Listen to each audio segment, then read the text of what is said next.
Sujata Kukreja, General Counsel and Chief Compliance Officer for Expereo, discusses the company's recent CIO survey results, which reveal that ESG and climate change is the most significant factor influencing attitude towards technology investment in 2024.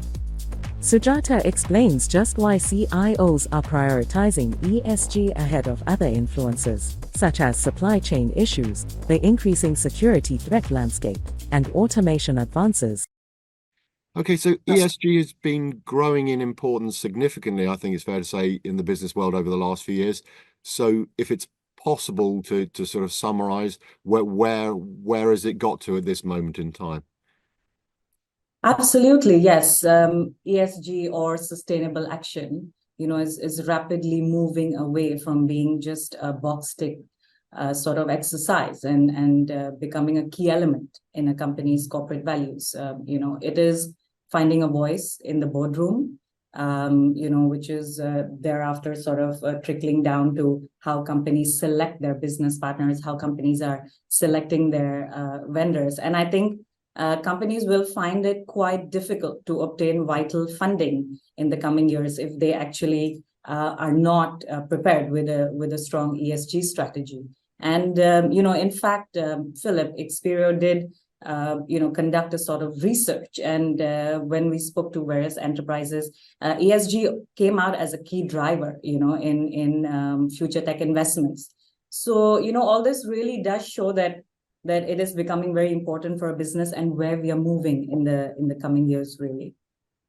Yeah, and in terms of, again, it's perhaps a little bit difficult to guess about the future, but compared to where we are now with ESG, how much bigger and more important do you think it will become over, I don't know, what sort of time, in 10 years' time, will it be sort of table stakes, or is it sooner than that? Just how you see the ESG landscape developing, I suppose.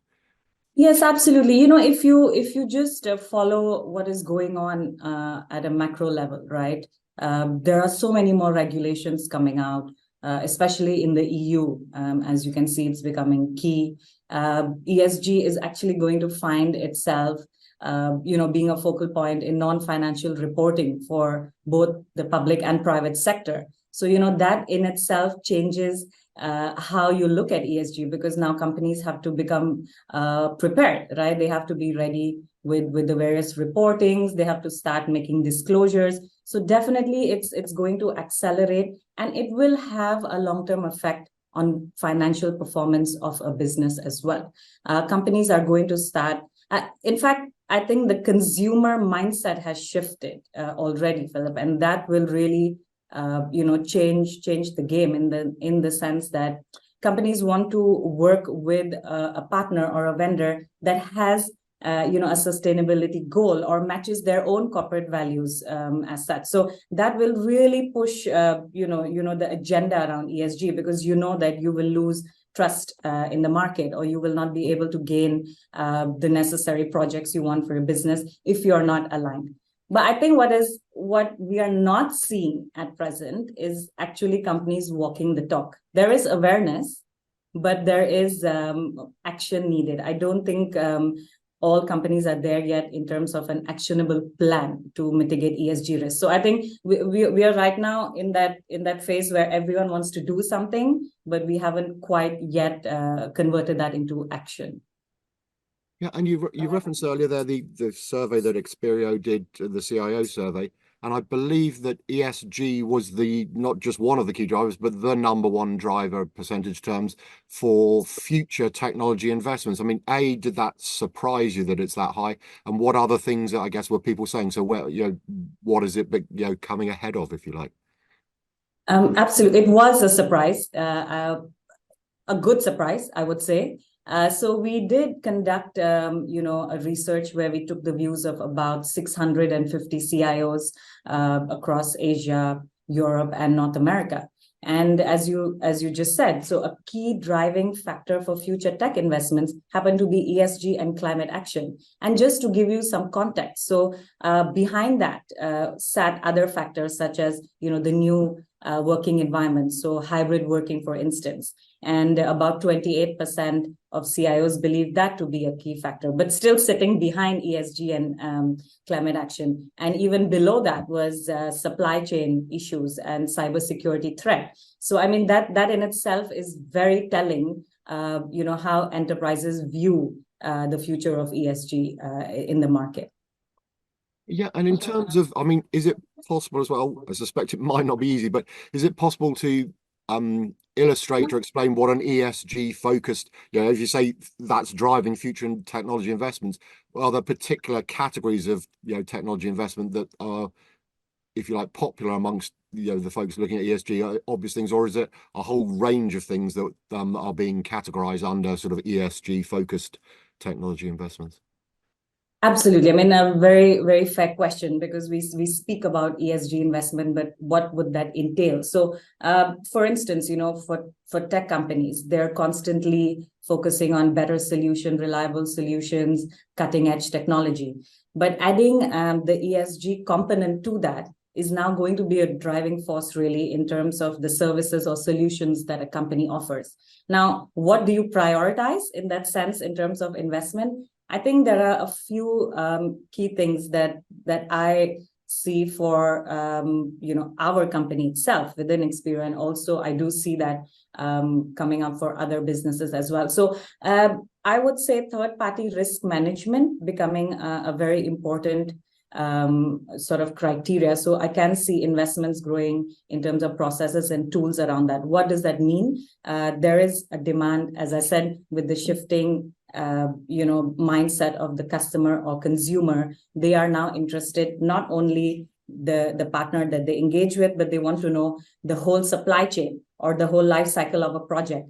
Does that also align with their sustainability goals? So a lot more transparency around the supply chain is going to become quite important. So investments around that helps to sort of capture the non-compliances within a company's supply chain early on. It also allows a company to gauge the sustainability targets or the carbon emissions that their vendors are emitting, and how that can be controlled across the supply chain. And I'm seeing more of questions coming out of of investors as well. They want more supply chain transparency, and that drives their investment. So that would be one. And just to share an example, Philip, within Expereo itself, we are seeing a lot more of this coming up. So, for instance, when we engage in bids for a project, a key criteria in selecting a global connectivity partner is now based on their ESG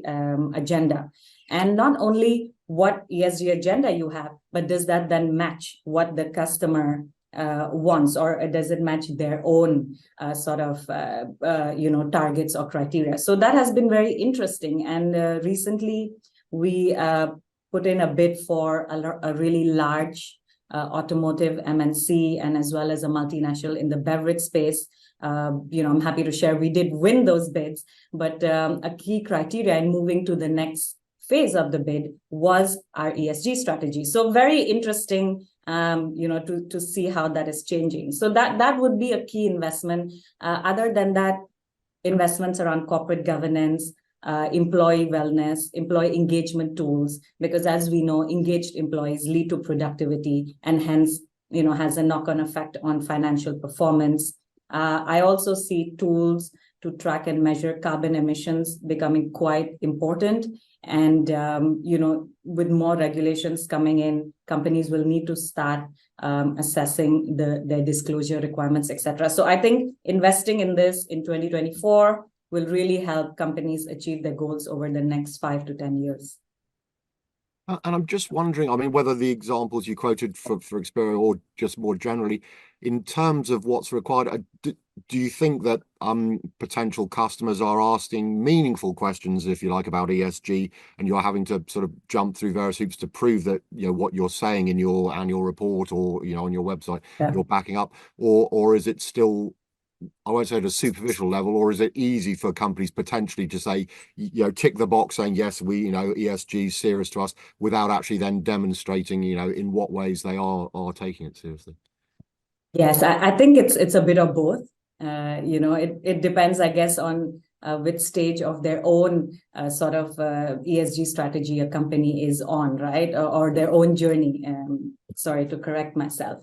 So yes, in some cases, we are seeing it more as a box tick exercise, which then means we have to jump through hoops to, provide responses. In some cases, the criteria between different companies is not well set out. So the same criteria would apply for a manufacturing business, which is, more asset heavy, versus a tech company, which is more asset light. So it is more difficult for, in that case, for maybe a mid-sized tech company to prove their CO2 footprint, but they would be stronger on their social governance, cybersecurity element. So that to me is interesting, because on one hand, it is almost like a standard document being passed around, but then there are also some companies which are very focused, and they in fact even ask us whether they could audit our ESG program. So, it's a bit in the middle, I would say, in that sense. Okay, and you mentioned, I think the survey was carried out in Asia, Europe, and America. So I guess an obvious question would be, did it uncover any significant differences in attitudes or where people are on their ESG journeys from continent to continent, or is it a fairly similar picture right across the globe? No, actually, we did see slight discrepancies between regions, which is interesting but not surprising.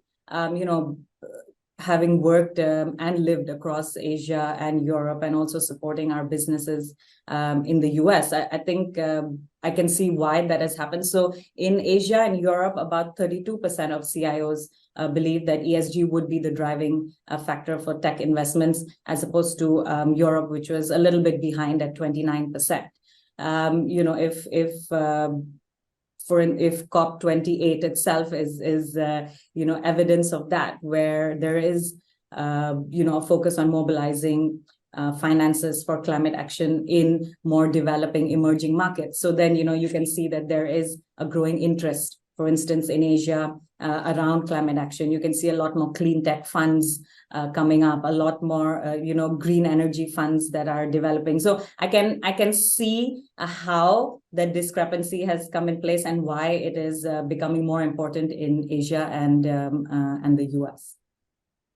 And in terms of the overall attitude to SG, whether it was revealed in the survey or just more anecdotally, do you get the impression that companies, the majority of companies, maybe still regarded as a necessary evil, something they've got to do, but it's a minor irritant, if you like, or are more and more organizations thinking it's actually, a business enabler? So if they go down the ESG route, it's actually going to bring them significant benefits, so it's well worth it. Just, I say, did the survey uncover that, or just what you know more anecdotally as to, the attitude is, we have to do it, but we'd rather not, or we really want to do it because it brings with it so many benefits?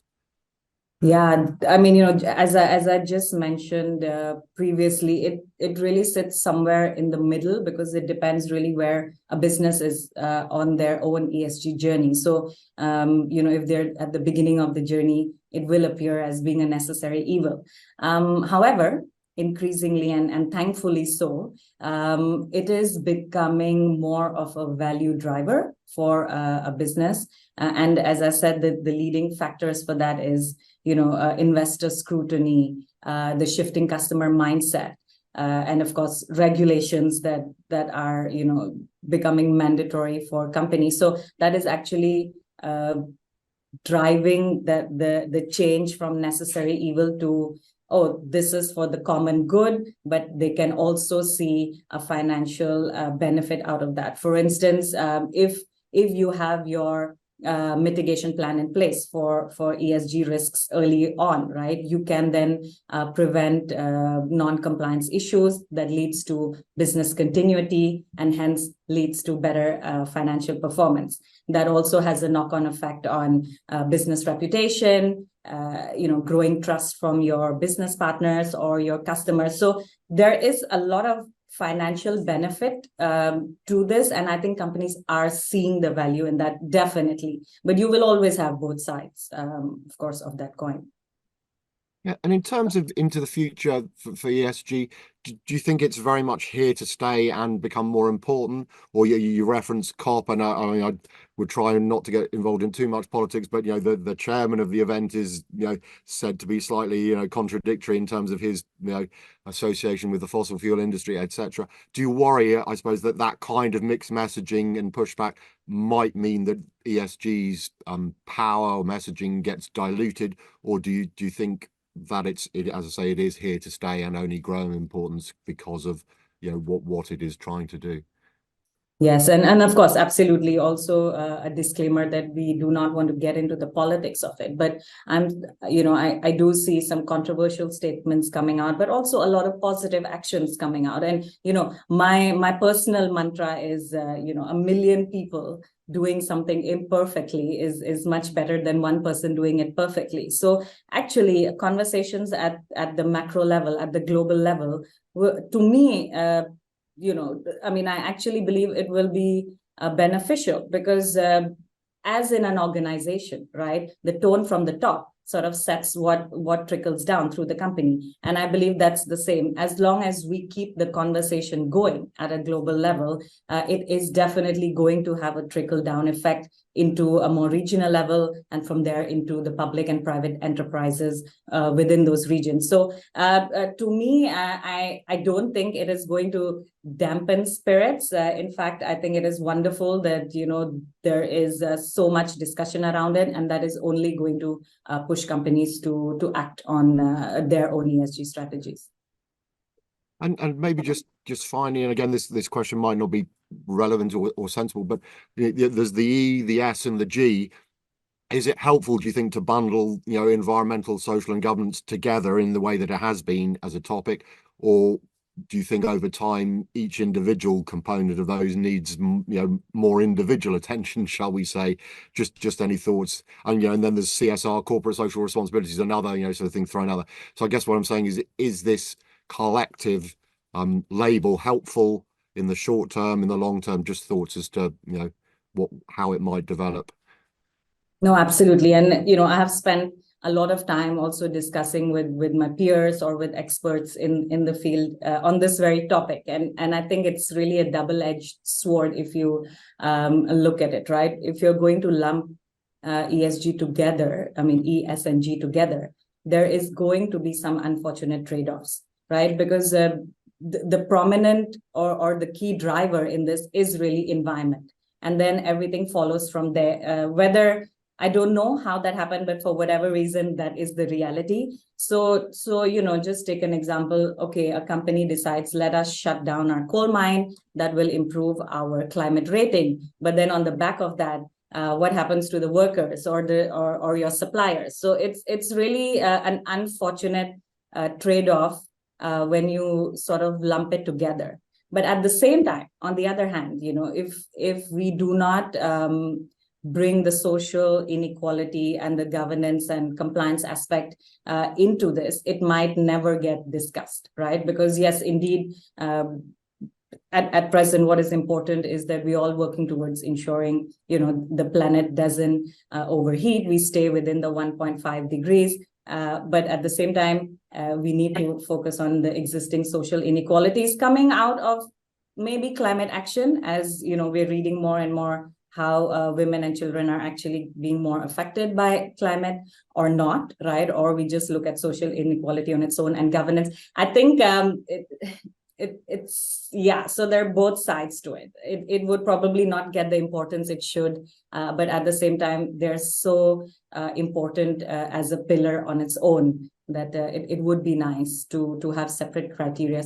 But I think maybe, Philip, just to add to that, what probably is missing here is the fact that there is a standard criteria across all three, which then makes it difficult to measure. So probably it is fine to keep it together, but probably if we could set separate criteria, and I do know that is something that is being discussed at a, of course, macro level at COP28 as well, around standardization of certain criteria and separating out others. I think that could be a solution in a sense.